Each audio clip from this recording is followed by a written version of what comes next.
Awesome. Well, good afternoon, everyone. Welcome, welcome. We're so glad that you have joined this afternoon's Innovate BC presentation with Ken Tourand. Ken's joining us from Merritt, BC. I am Michelle. I am honored to be here. I will be moderating today's session. I am joining from Emiskwichi-Waskahigan, so Edmonton Treaty 6 territory. The sun is trying to shine. It's behind those clouds, but nonetheless, we have a beautiful day here. We just first and foremost want to give thanks to the Creator for the gift of another day, the gift of an opportunity to learn.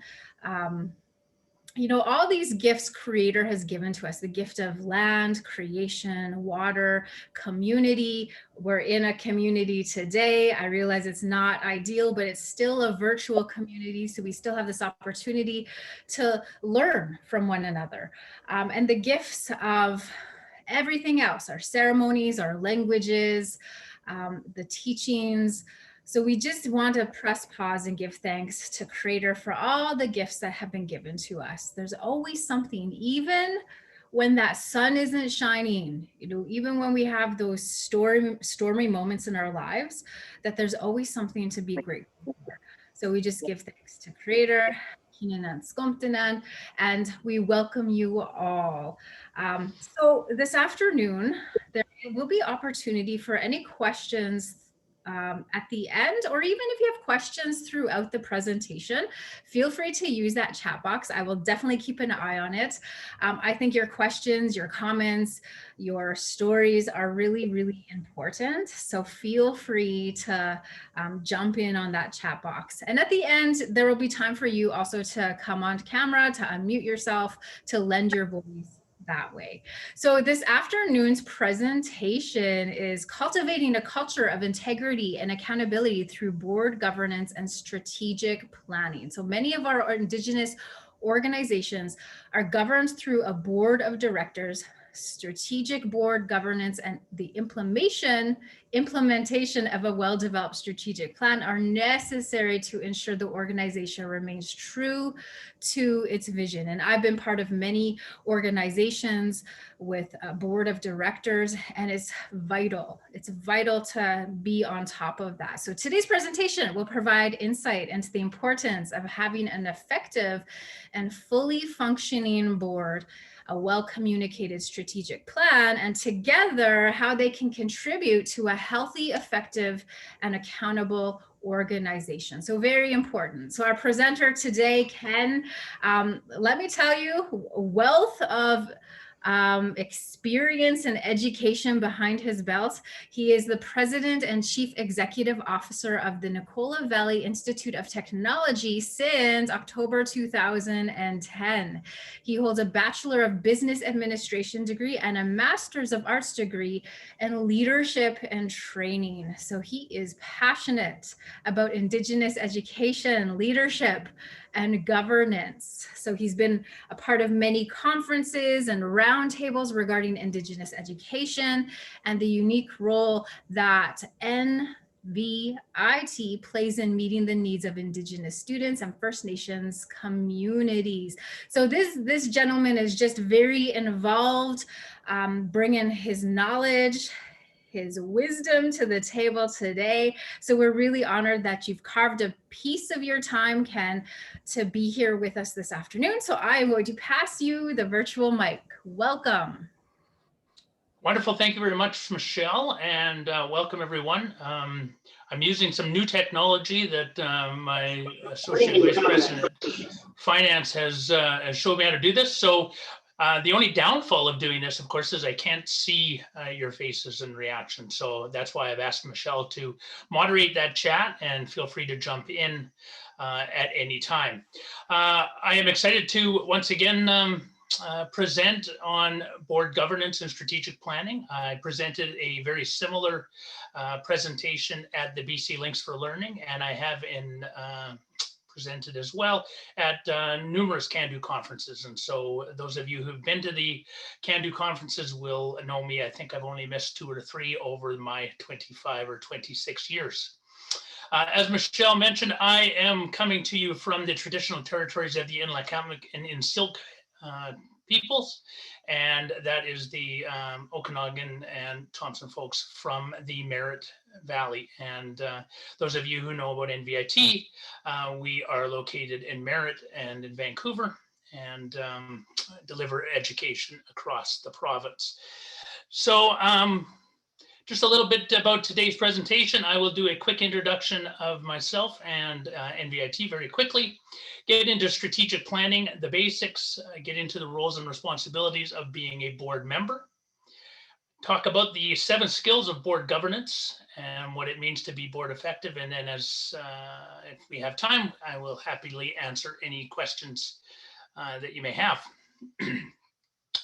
So first of all, my organization, I'm assuming a number of you have heard about Nicola Valley Institute of Technology. NVIT is unlike any other post-secondary institution in the country. We were founded by the 5 First Nations bands in the Nicola Valley in 1983. Operated as a private Indigenous post-secondary institution from 83 to 95, became public post-secondary in 1995. And we are BC's public Indigenous post-secondary institution. 2 campuses, one in Merritt, which is our main campus, and a second one in Burnaby. We have an Indigenous mandate, which means we do not, about 80% of our students are Indigenous students, and we don't do any international education. It is all about Indigenous education. A lot of our work happens in First Nations communities across BC and across Canada. And we've been all the way in Truro, Nova Scotia and Moose Factory, Ontario. And yeah, excited to deliver courses. And of course, we have a community economic development program that we often run courses and programs in partnership with Cando. Our board, which is a unique board, we are a 100% First Nation status Indian board of governors. And even though they are appointed by the province of BC, our board is all made up. And of course, some of the elected representatives may or may not be Indigenous. We also have a very highly functioning foundational elders council, and those elders are our grandparents. They are there to support our students and support our employees. Very quickly, we have about 1,700 students. About 80% of them are Indigenous. We have about 65% BC's bands are represented in our student body. We have recently announced an immediate entry bursary, and that means every grade 12 Indigenous student, whether they're status or Métis or non-status or Inuit, if you are a graduate of grade 12, you get to come to NVIT for tuition free for the first year. And we give a bursary in that amount. And the idea of that is to remove the barrier to post-secondary education for Indigenous students. We also have tuition-free adult basic education. So if you do not graduate in grade 12 and you're coming back as an adult, that is free as well. And province of BC has announced a child in care tuition, which we've expanded on, but essentially if you are in care by the province of BC, you can also come to NVIT and not have to pay tuition. And and also mentioned student supports, elders. We provide a free breakfast every day and that type of thing. So let's get into who am I? As Michelle mentioned, I am the president and CEO of NVIT. I've been with NVIT for 26 years now. I have experience in board governance, both as a board member and as a CEO or as president of NVIT. Currently, I sit on the board of Technical Safety BC, which is the BC Safety Authority. We're responsible for safe technical systems everywhere. I'm a board member of the BC Association of Institutes and Universities, former board member of Cando, and a former board member of PSEA. Also was the chair of the College and Institutes Canada Indigenous Advisory Committee. And what we did is we came up with an Indigenous Protocol for every post-secondary institution to sign off on, and that talks about their commitment to Indigenous education. I am an advisory member to the BC Achievement Indigenous Business Awards, and also have a small consulting company called Okimaw Strategic Solutions, and we do some strategic planning, governance work, and that kind of thing. So first of all, let's get into it. Strategic planning. So let's talk about strategic planning. Why bother doing a strategic planning? So it really is about a plan in terms of where you want your organization to go. It's about determining a mission. It's about determining a vision. Where are we now? Where do we want to go? And how will we get there? Most institutions have a strategic plan. Many organizations don't implement their strategic plan very well. So today's presentation is going to give you some tips and tricks on ensuring that that strategic plan gets implemented and doesn't just sit on the shelf. So in terms of a strategic plan, all of them have a mission statement, and that talks about why does the organization exist? What's the purpose of the organization? A vision statement in terms of where do we see ourselves in the future? What does it look like in 5 years? Values statement talks about what we stand for, right? Honesty, integrity, accountability, those types of things are in value statements. Generally, in order to complete a strategic plan, you have to engage in a SWOT analysis, which is strengths, weaknesses, opportunities, and threats. Really is an environmental scan of your organization. Where are we at? And what's impacting our operations? And we talk about our strategic objectives. And so normally they are big priorities in order to be successful. What are the big things we need to do? And then within those, you come up with your goals, objectives, and action plans. So in a pyramid, just as a diagram, this is kind of what it looks like. The mission and the vision are kind of the up at the top guiding it. Then you get your long-term strategic objectives, your short-term goals, and then that gets pushed down throughout the organization and becomes individual goals and action plans. And so for an example, I've got a leadership team. Every year, my leadership team gets a mandate from me, and it's a mandate letter that says, okay, this is what I want you to do. These are your goals and objectives over the next year. And they tie directly back to the strategic plan. And so if at any time I'm asking somebody to do something and I can't tie it back to the strategic plan, I need to ask myself, okay, why is that a priority? Because it's not a priority for the board. So that's the way you make sure that your strategic plan continues to be relevant to the organization. So why bother? For one, the strategic plan, it stimulates forward thinking, brings a group of individuals together to talk about your organization, where it's going and what you want to do. It focuses on priorities. What are the key things you want to do? So when we talk about Cando, for instance, it's about the education and support of economic development officers. I don't know whether that's their vision statement, but it's probably something similar to that. It puts you ahead of it. So you want to influence where you're going rather than to be reactive and to be influenced. And a strategic plan will help you do that by doing that environmental scan and seeing where you're at. Teamwork and expertise, it brings together, quite often the strategic plan brings together the board and the executive, and quite often members of the organization as well. It improves your performance, and it will help you solve organizational problems. Watch it later. Oh, I hear somebody talking in the background. So if I can get everybody to mute it, that would be great. In terms of a SWOT analysis, most of you guys have gone through this. This isn't new, but figuring out what your strengths, your weaknesses, and opportunities and threats are really gets you focused in developing your strategic plan. And it is probably the first step of doing a strategic plan is to bring that group and doing that environmental scan. It really talks about, okay, where are we as an organization? What are we doing? What are our strengths as an organization? Where are our weaknesses? And sometimes our weaknesses, could be resources. Do we have the human resources? Do we have the financial resources to be able to do what we want? What's the opportunities? What's the new trends that we're going to? And what's the threats? So is there cash flow problems or competitors? Those type of things are the threats. Then you put the process into action. So you come up with the mission, vision, values, you look at where you are, you're having the SWOT, you develop these long-term strategies, you identify the short-term goals, you align it, you push it out to your staff, you make that part of their plans and their goals and objectives over that year. Then you implement the plan, and then you continuously come back and revisit the plan to make sure that you're doing that. And quite often our NVIT strategic plan, for instance, is now on year 8 or 9. So we had a 5-year strategic plan, but it was working for us. And so the board basically just tweaked it, and we were able to keep the majority of this plan stayed the same. So it doesn't always have to, you don't always have to come up with a new mission or a new vision statement. If it's working for you, keep it. I love this slide. I think it really talks the difference between leadership and management. Leadership is about doing the right things, and management is about doing things right.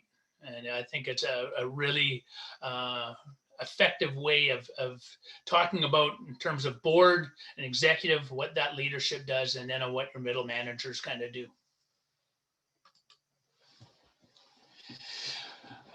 Earlier slide, I talked about SMART goals. So when you're coming up with goals and objectives for your organization, they should be specific, measurable, attainable, realistic, and time-bound.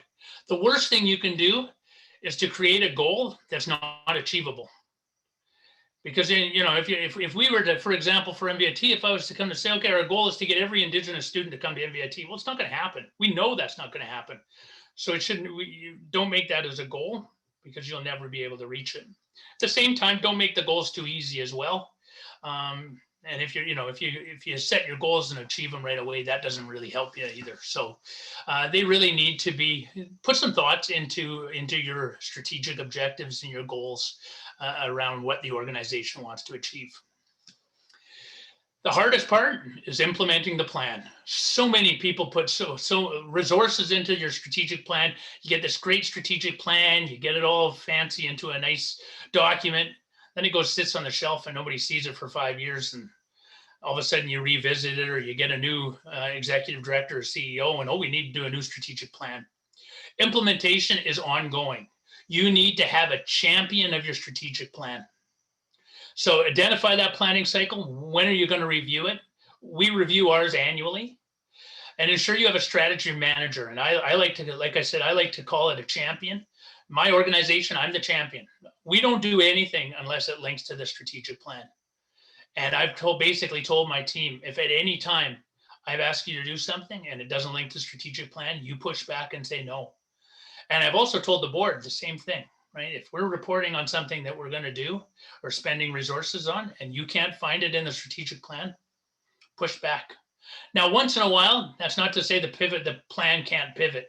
And as long as you have your board agreement, every once in a while, an opportunity will come in that you need to do, and it wasn't predicted that it was going to happen.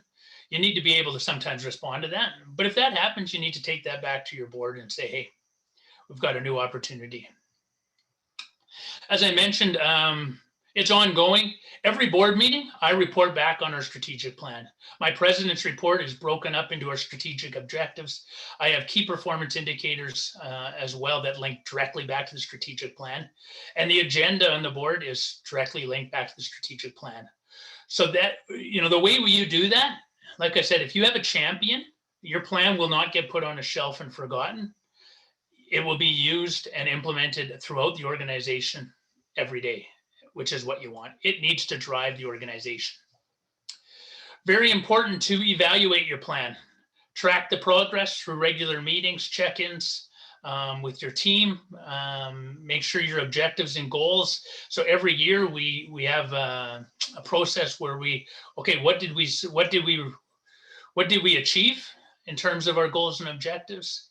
And if we didn't achieve it, why? What was the reason? You know, COVID, for instance, it impacted a couple of our goals. We weren't able to do that because we weren't able to meet in person. So have your team members report on the percentage completion on the plan and status. Are you on target? So halfway, quarterly, you know, halfway, 50% through the year, where are you? Are you starting to move? Are you 50% in terms of achieving your goal? And again, firmly commit to holding your strategy review and having it on every board agenda. If you miss one, it becomes a habit, and pretty soon it gets forgotten. And as I mentioned before, it gets put on the shelf. Communicating your strategic plan is probably just as important as creating the strategic plan. You need to ensure that every member of your organization knows what your strategic plan is. What's your mission statement? What's your vision statement? For NVIT, you know, ours is about the education of Indigenous students. It varies, but at the end of the day, it always comes back to the education, post-secondary education of Indigenous students. And so you want that permeating throughout your organization. What is your vision? What is your mission? Why do you exist? And you need to communicate that on a regular basis. So tips and tricks to keep your plan alive. Promote the ownership throughout the organization. You need to make sure that everybody is, the strategic plan just can't be the president's plan or the CEO's plan. You need to push it down through the organization. Otherwise, everybody will just continue to do what they're always used to doing. So ensure that those strategic goals and objectives that you've come up with are pushed down, all the way down throughout the organization, so everybody understands that they're playing a role in achieving the mission and the vision. Earlier mentioned, communicate the plan. Ensure that everybody knows what that is. Keep it alive. Make sure you have a champion for your plan. That is critically important. Somebody needs to champion it, or it gets forgotten. Keep the strategic objectives alive, day-to-day operations. So for ours, you know, at NVIT, ours community relevance. So everything we do should be around how do we support Indigenous communities? Learner-centered, how do we support students? Academic excellence, you know, ensuring that our reputation as a post-secondary institution is beyond reproach. And then our fourth one is organizational effectiveness, right? Staying within budget, right? Transparent, accountable processes. So that's when I talk about strategic objectives alive, those 4 high-level strategic objectives are throughout your entire organization. As I mentioned earlier, don't be overambitious. Keep your goals and timelines realistic. Focus on priorities so staff are clear of their responsibilities. So again, you know, don't make your goals too easy. Don't make them so that they'll never be attained, right? Challenge your staff, challenge your organization, but keep them smart. Develop meaningful core statements. Don't make it fluff, right? They need to really talk about your organization. So when somebody reads your mission and vision, they should really get an understanding of what your organization stands for. Again, review the plan regularly. Don't leave the planning session without talking about implementation. How do we pull that out? So when you're wrapping up your strategic planning session, one of the conversations should be, okay, how are we going to put this throughout the entire organization? And empower your employees. And that's one of the 7 key things of board governance is empowerment, right? Push down and have members of your organization responsible for aspects of your strategic plan. We are now going to move on to roles and responsibilities of a board member. And I got really passionate about board governance when I became a president, and all of a sudden I had to start reporting up to my board. I have been very fortunate. One is I've always had an Indigenous board, so they are passionate about Indigenous education, so they are there for the right reason. That is number 1, and number 2 is we use a skills matrix and ensuring that the board is qualified. So I'm going to walk through these roles and responsibilities of a board member. Why have a board? So there are 4 key objectives that the board's responsible for. They are responsible for the strategic plan, basically setting the mission and vision and values of the organization. They set the big picture. They set the direction of the ship. I may be steering the ship, but they're setting the direction. The board is also responsible for financial aspects of the organization. So they will approve the budget. They will approve quarterly financial statements. They will approve the audited financial statement at the end of the year. And the board has a responsibility to ensure that the organization remains financially viable. They have a political role. So whether it's advocacy or external relations, our board is often our connection to Indigenous communities. And so having that advocacy, and we've got board members who connected to the Union of BC Indian Chiefs and connected to the First Nation Summit. And, you know, those connections have got me in front of those bodies where I've been able to present on NVIT strategic plan. And so that's really the role of the board, if and when we need to. And then the last purpose of the board is evaluative, right? What are the evaluating the CEO? The board has one employee. That employee is the CEO, but they are responsible for evaluating the CEO's performance and also evaluating their own performance as a board. And then, of course, looking forward towards succession planning. If your executive director or president is leaving, what's the plan on replacing him or her? So when you're looking at new board members and bringing new members on, a couple things to consider. One is make sure that they have the time and that they're available. And now, normally the best people to get on board are people that are busy.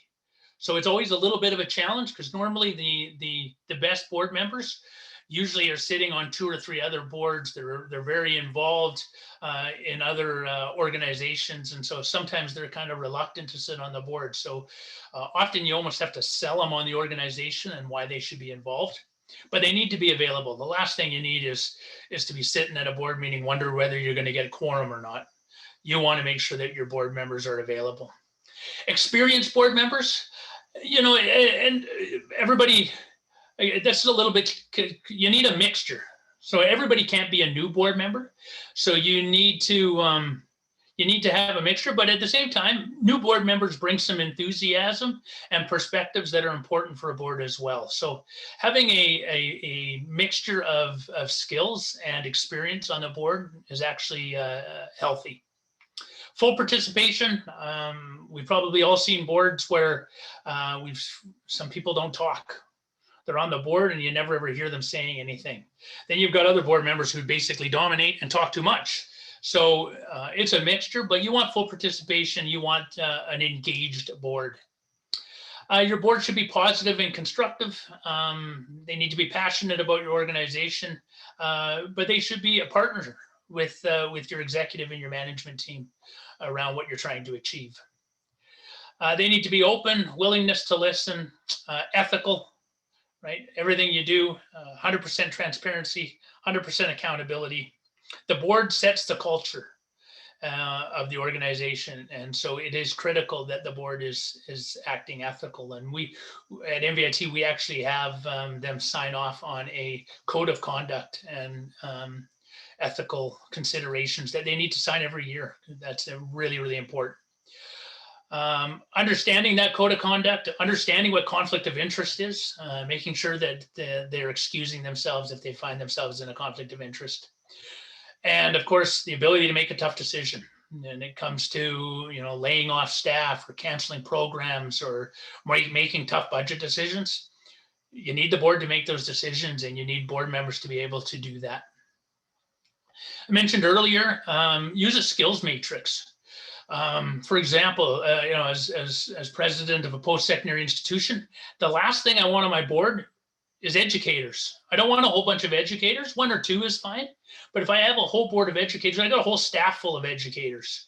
I'm an educator, so I'm looking for other skills on my board. I want lawyers. I want accountants. I want governance. I want trades, construction. There's lots of different skills that you want on your board. And, you know, when I talk about Cando a little bit, it's the same thing, right? I've told Cando, not necessarily the best way to have a board is have a whole bunch of EDOs, right? They're in the business of that, but we need some accountants and some lawyers and some governors, people who understand governance to be on your board. And that diversity of skills is what makes that board such a healthy board. The board has a number of legal obligations. They have a duty of loyalty and fair dealing. So decisions must be made in the best interest of the organization. They have a duty of care. So you can't willingly put the organization or their clients at risk. A duty of supervision. So they have a responsibility to oversee the organization and the CEO or executive director. And of course, they have fiduciary duties. So they have to act honestly, with integrity, in the best interest of the organization. No misuse of power. So they can't come and give themselves raises and stuff like that. Be ethical. Make sure that they're making decisions in the best interest of the shareholders. Put your personal benefit. They shouldn't be any personal benefit when you're sitting on a board. It should be in the best interest of the organization. And understanding confidentiality. All of the boards that I've been involved have an in-camera. That in-camera is confidential and should not be shared, and making sure that your board members understand that. Talked a little bit about the role of a board member, but monitor the mission, vision, and goals. Do your self-assessment. So, is the board providing enough time at the board meeting for a fulsome discussion? Things like that, right? Are they effective functioning as a board? Is your chair functioning as a chair and doing a good job on that? And if they're not, provide that feedback and let's correct the performance. Risk management is very important on the board as well, and that is they should be expecting management to present to them a risk register at least once a year, identifying the risks that the organization is managing and what they've done to mitigate those risks. And if you're sitting on a board and you're not getting a regular report on the risks that the organization has, you are not doing your due diligence and you're not performing your role as a board member. Managing risk and understanding the risk of the organization is important. Mention finance and budget. They're responsible for ensuring the audit and the budget is approved. Culture of integrity. I can't say this enough, that the board sets that culture. The board, together with the executive director or the CEO, really sets the tone and the culture of the organization. And so in my organization, 100% transparency, 100% accountability. Everything we do can be on the front page of the Vancouver Sun tomorrow, and we better be okay with that. So that message goes throughout the organization on a regular basis. Sustainable performance. So making sure that you're operating within the funds that you have balanced budgets, and you're not basically creating a deficit budget. The Laurentian University example is huge. How that board got into so much trouble where a university actually declared bankruptcy is beyond me. I don't understand what that board was doing. Commitment to growth, commitment to improving. If you're standing still, you're moving backwards. So you really want to talk about where the organization is going, how you're getting there, and as a board member, how can you support your president, CEO, and executive team? Select and oversee your CEO, and where necessarily, make the difficult decision that says, if we don't have the right CEO, maybe we got to pull the trigger and find somebody new. So those are tough decisions.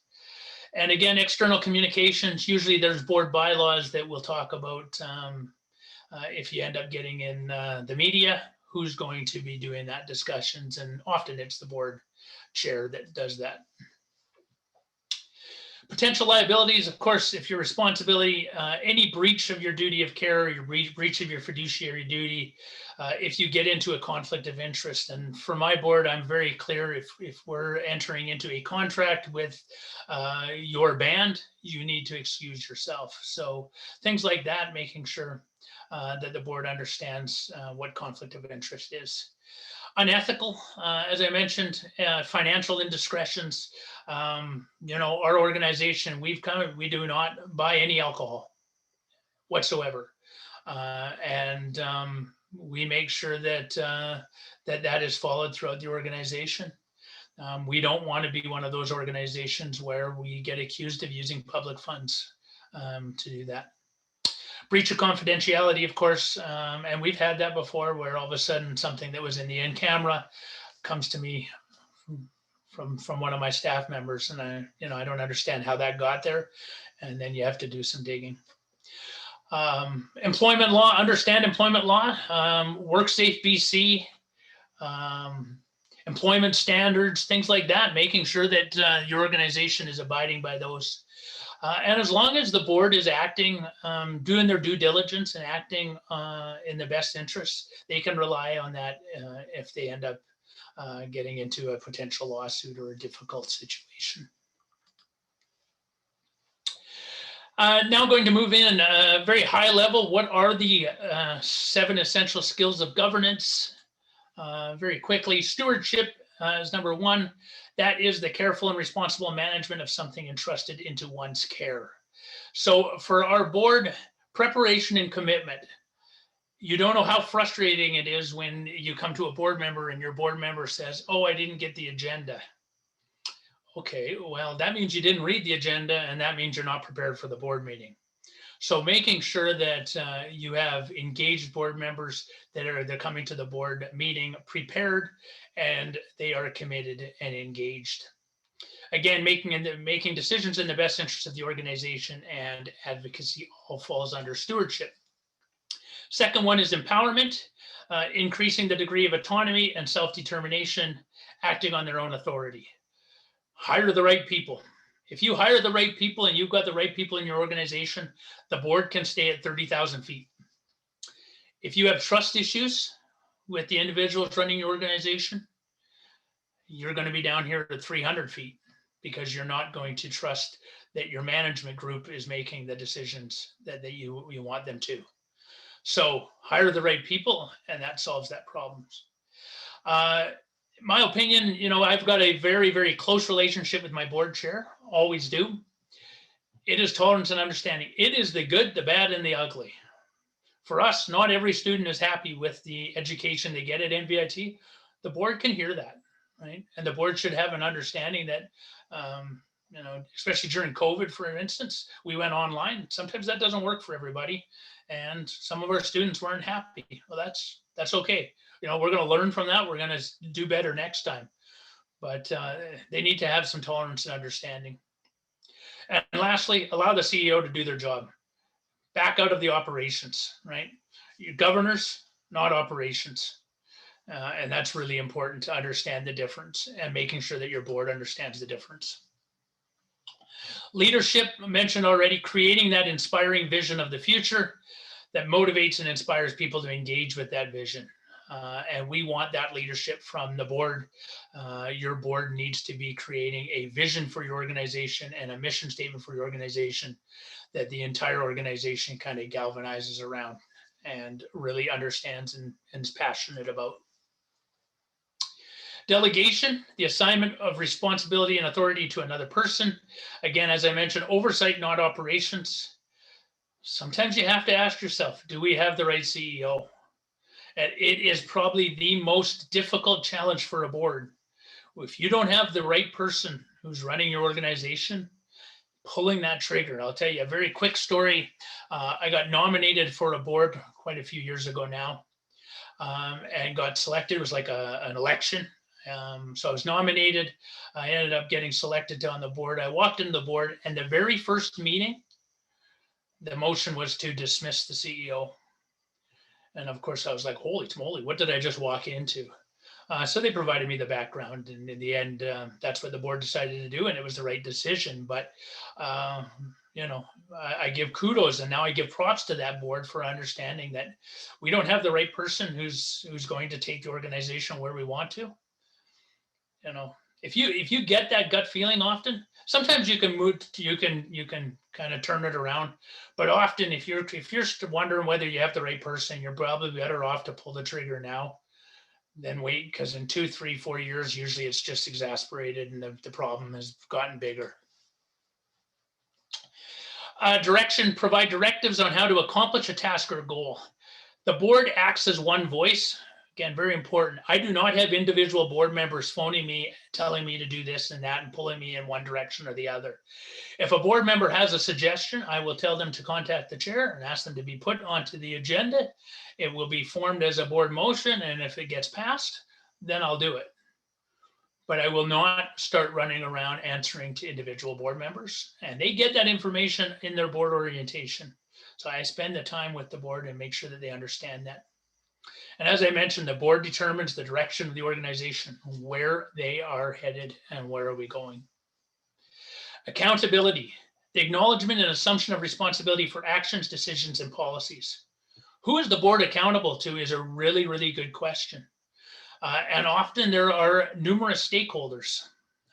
So for us, we're accountable to the provincial government, which is where we get funding, but we're more accountable to the Indigenous communities, our 5 founding bands. Of course, we're accountable to our students and our employees and our Elders Council. So we've got lots of accountabilities that we've built into the organization, and that all of those play an important role when we're making decisions. Talked about being informed, having or sharing knowledge on a particular subject or situation. Again, no surprises, the good, the bad, and the ugly. It is a joint responsibility. Management needs to make sure that they're informing the board. The board needs to make sure that they're reading the minutes and reading the materials and being informed.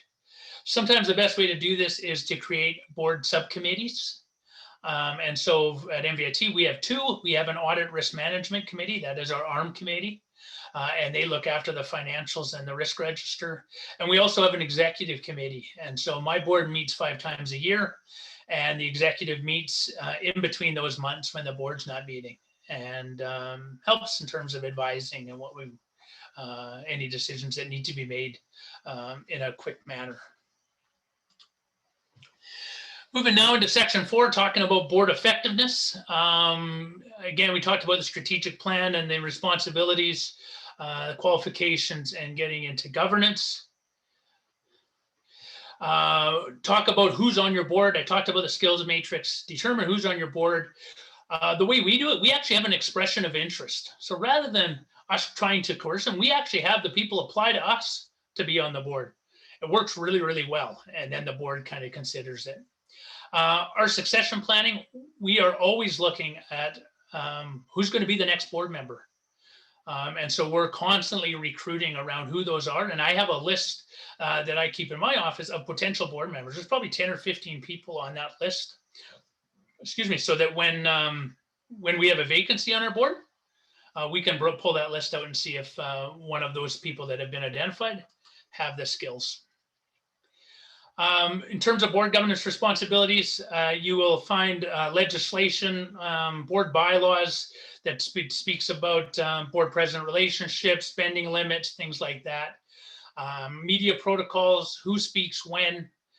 Usually that's when you start getting into difficulty or a highly political issue, and sometimes you'll find those in partnerships. And you'd think, well, that's more operational. Sometimes the board has some opinions around who and who we should not be partnering with, and some of the individuals that we want to partner with us are not necessarily Indigenous friendly, and they're trying to partner with NVIT in order to get a check mark, and our board is aware of that and often saying, no, we don't want to part with that group. And again, advocacy, of course, is important. So a good definition in terms of governance, good governance. Governance is setting the mission and vision, values, and strategic directions of the organization, monitoring executive performance, financial performance, and risk oversight. That is a all-inclusive definition of what governance is.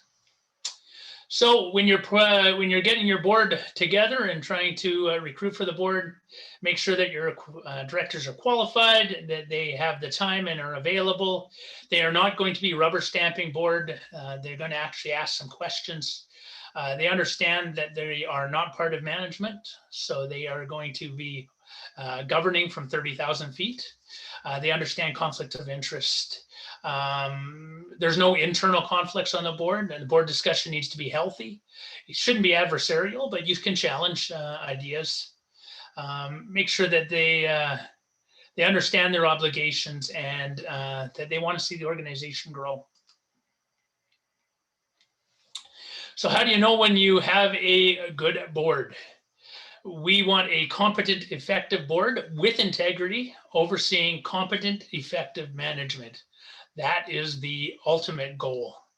Functional transparency and accountability. As far as I'm concerned, that is number one. Accountable, transparent. And then profitable businesses achieving their goals and supporting the mission and vision, assuming you're in a profit-driven business.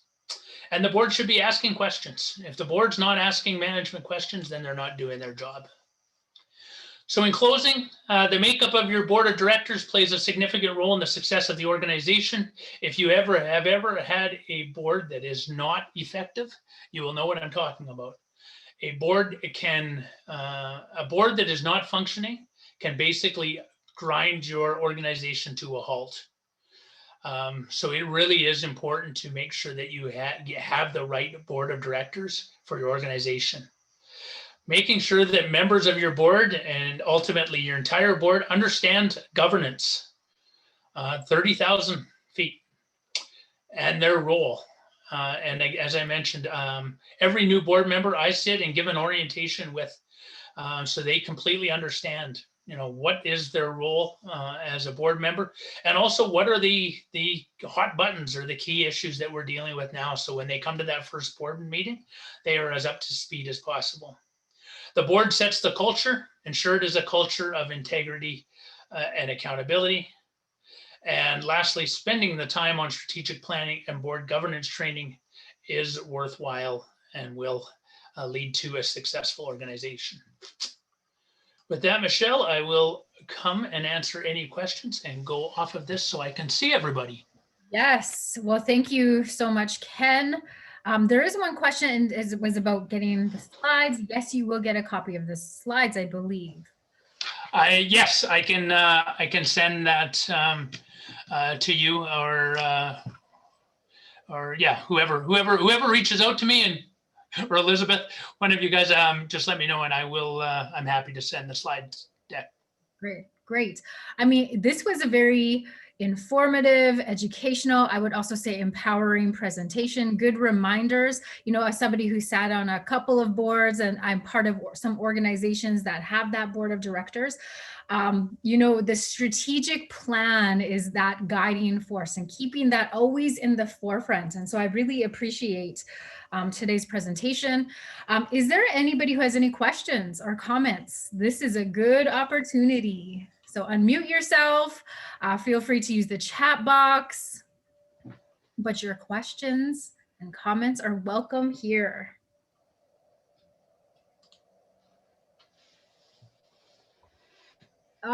Okay. I really appreciated, I remember when I first was invited to sit on a board, and nobody, and this was probably the very first time I was part of a board. And so I was kind of, blind, didn't know what was happening. So I really appreciate what you said, when you do invite those board members to have a conversation, catch them up, let them know what's going on. I think that's so valuable, just as somebody who's experienced not having that proper communication, not being told, hey, this is your responsibility. And it was very frustrating as a board member. So I really appreciate that take. Yeah, absolutely, Michelle. The importance of that board orientation. I walked through everything. I walked through the financials. I walked through, what a consent agenda is, basically how the board meetings run, who your fellow board members is, what skill levels they bring. So basically try to set your board members up so when they come to that first meeting, they are as informed as they can be. So they don't, try to alleviate the stress as much as possible for that first board meeting. And also understand, I tell them that, after the board meeting, if you weren't sure of what that conversation is, reach out to me, and I'm happy to kind of, explain where we are and what we're doing as well. And so that follow-up as well with those new board members to make sure that they're as comfortable as possible. Absolutely. So there's one comment about the information. So she's saying, Melissa is saying, thank you for the information regarding the tuition fee for the grade 12 graduates and children in care. Yes, absolutely. Send them all to NVIT. That's right. We are unlike anything else. And if you see the other, I see my daughter on here as well. So she recently, she came to NVIT right out of high school and then transferred to Thompson Rivers University to get her a bachelor's degree in environmental economics, and just completed her master's in urban community planning. So urban indigenous planning, urban indigenous community planning, something like that. So. Wow. Remarkable. Proud dad. So Yeah, as you should be. That's amazing. I love that. All right. So again, there was another person who has a request for the copy of the slides, but Elizabeth will reach out to you, Ken, and get those slides, and then she'll send them to all the participants. Here is a question. Oh, Stephanie's saying Indigenous community planning, and she says, thanks, Dad. Okay, here's a question. What is your recommendation for managing a situation when a board wants to be overly involved in operational details? Yeah, so thanks for the question. And that is the number one challenge of the board as an executive director, as a CEO. That is your best bet to do that, is to have that conversation before it happens and make sure that the board understands their role. And then as the president, you're always, if they get too far in the operations, I will call my board on that and say, you're getting into the operations and you can't be doing that. And you need to be comfortable enough to be able to push back on your board. You need to make sure that your board chair understands that you're going to do that, so that you've got the support of your board chair. Quite often, my board chair actually will stop the board member and say, no, we're getting too far into operations. We need to allow Ken to do his job. And they separate it. So sometimes I don't need to do that, but it is the number one challenge of a governance board. Now, there are such things as an operating board, and they tend to get more involved, but really it's around clearly establishing the roles and responsibilities of what the board's responsible for and what is your executive director or your CEO responsible for, and then making sure that you hold them to it. And if it gets so, if it got so bad where my board was getting to the operations, I need to be prepared to say it stops or I'm gone. Sometimes it's a difficult conversation, but at that point, and by doing that, you also often get the respect of your board. They want your CEO to be able to push the board and say, no, you can't do that. If the CEO just rolls over and lets the board get into operations, they will continue to do that, and they will start losing the respect and the trust that they have, and that you can actually run the organization, because you're not stopping them from doing it. So it's really important that you establish those and then maintain them. So having that healthy communication is really vital as well. And open, right? There's not always going to be the yes people, right? There should be people who are willing to bring a different perspective. So, yeah, and that relationship with your board chair, I can't emphasize how important that is enough. And so, I meet regularly, almost weekly, with my board chair. I have a separate orientation with my board chair where we get everything on the table. Right when I have a new chair, we meet for kind of a half a day. Everything gets put on the table. This is the way it needs to operate. What works for you? What works? And so getting that established at the beginning really makes it easier, because then you always have something to refer back to if it starts getting sticky. The worst thing you can do is not do that. And then a problem comes, and now you're trying to problem solve that in the midst of the problem. Really difficult. Great. Okay, well, before we say goodbye, last chance, any other comments, questions? So very helpful for your answer. Thank you. I will, what I'll do is I'll throw my email into the chat. And if anybody has strategic planning or governance questions, or if they're engaged into a strategic planning process or going through a board recruitment or anything like that, feel free to reach out to me directly. I am happy. I am passionate about Indigenous organizations, and very passionate about board governance and strategic planning, and would welcome the opportunity to help anybody. Awesome. So there you go. Make note of the email. Really good resource right in front of us. So thank you so much, Ken. Like, you are a busy gentleman. So thank you for taking a moment of your time, a moment of your day to just share. I think it's important to have a really strong and healthy board of directors. So thank you for reminding us and giving us some really, really good information. So awesome. Thank you for joining us this afternoon. We are glad you showed up. So as we close, we just again are thankful for this beautiful virtual community that we're still able to learn, and we're still able to take in this knowledge. So have a good rest of the day. May you walk in peace, health, wellness, and above all, honor your own spirit. So be well. Peace. Thanks all.